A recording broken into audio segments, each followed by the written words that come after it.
guys, it's me, Bren of Creative Living with Bren Haas, and today I'm doing a quick presentation about the Geodesic Biodome. This is the February 2022 update. The weather has been a little crazy, but that is what we get in Ohio, hardiness zone 5B. If you are watching the slideshow presentation that you can find on my website today, this photo of the dome was after a few days in the 50s and 40s. We have rain, sleet, and then it snowed again.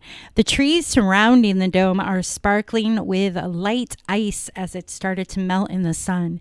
Beautiful walk back to the dome. Although it was cold, it was back down in the 20s.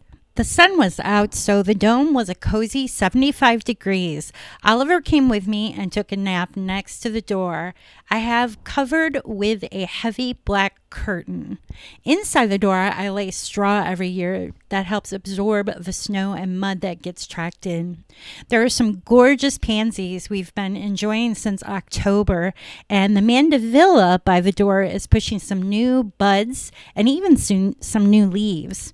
There is a container of Dusty Miller I brought in from summer.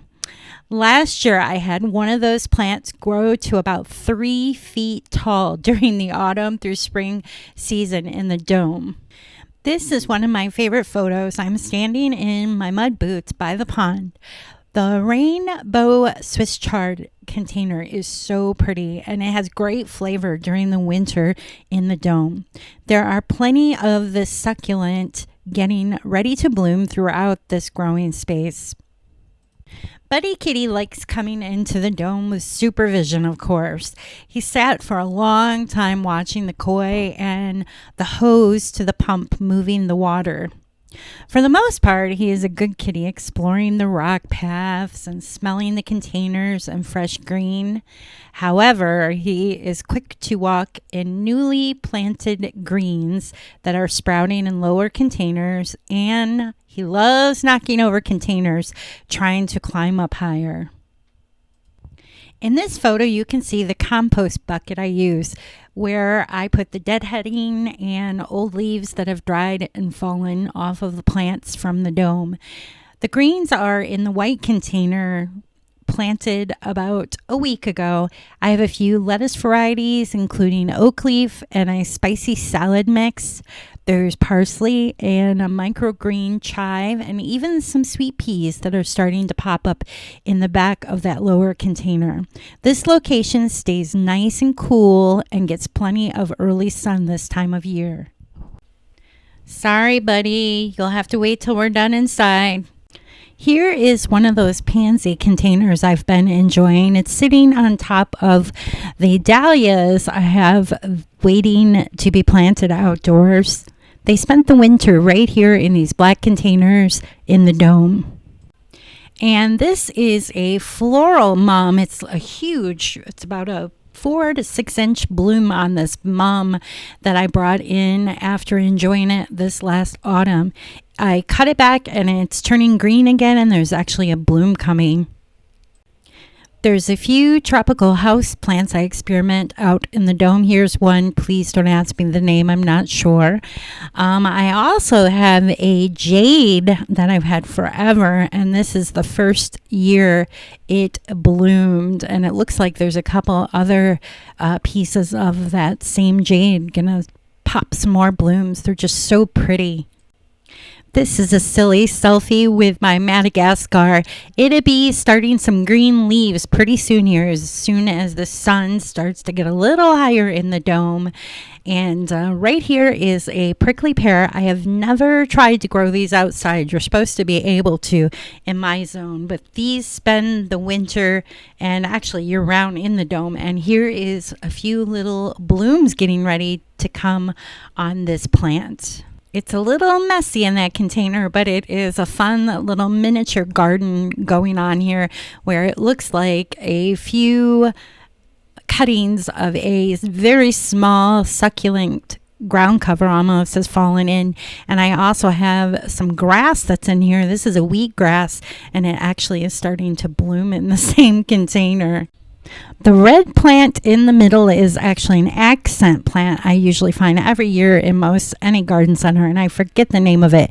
It usually doesn't get this tall and lanky. I'm just excited to see that it is still putting on a pretty, almost a dark pink cranberry color, and below it is a couple more of my different ground cover succulents that I basically took a few pinches from the landscape and propagated them in this container so I could enjoy them all winter long. If you look close in the containers where I have many of my larger cactuses planted, you'll see little baby succulents that I usually take when the leaf starts to sprout a new little plant off of it, the leaves that fall off of the larger succulent plant. I'll take and sit them in the rocks that's used as a mulch in this cactus planting. And look what I have, a bunch of new little succulents growing that I'll probably take out of that container and use them out in the landscape or in a container in the garden this summer. Here's a couple of the succulent containers on my succulent table. I kind of let them go in the winter, autumn through winter time in the dome. And February is when they're starting to wake back up and you'll see new growth on them. And that's when I usually cut them back and clean the container up and get them ready for the hotter season where they'll multiply even more. It looks a little messy, but it sure is fun tinkering with these plants. Now, don't ask me the name of this one that's popping off these really cool blooms. It's one that I picked up last autumn at Kroger's. It was out front for like $2, and it's just so pretty during the winter months. This variety is really cool. I've got a couple of these actually from new blossoms that came off of it from the year before. It's so pretty how even in the cooler temperatures, the edges of this one turn a real pretty hot pink. And here's one of the Christmas cactuses that are done blooming for the season in the dome. Boy, we had a beautiful show from December, January, and then till about February, around Valentine's Day, from the Christmas cactus. Beautiful blooms. And this one, it's about time to put it in a more shaded area in the dome because it's going to be getting too much sun, which it doesn't like. And it looks like it's getting a little too wet where it's at as well. And I also move a couple of my Amaryllis bulbs out to the dome in the containers. They were indoors. These have already finished blooming and have been cut back. They'll be able to keep putting off some new green leaves all the way through until it's time to put them in a resting period, so they'll bloom again for next winter. But until then, they'll do great in the dome. Right now they're getting a lot of sun, but come around end of March, April, they actually will be put in a shaded area because the temperatures in the dome will be too hot and too much sun for them. I brought a couple of baskets of strawberry starter plants into the dome back in October, just for this time of year. The new little babies that have sprouted off are being planted in new containers, and we should get a nice little harvest early, starting them like this in the dome.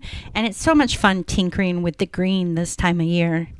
I'm going to end this slideshow with this pretty petite little bloom off of my At Last rose that I have planted in the dome in a container. It's doing awesome. It's been in here basically its whole life, and I love it because here we are in February and I'm already starting to get roses in my garden. I could go on and on and on for hours, but as you can tell from this photo, I've got a little kitty to take care of, and there's some banana trees that need cut back, and my pomegranate is starting to put on leaves, and we need to get ready for some more spring in the dome.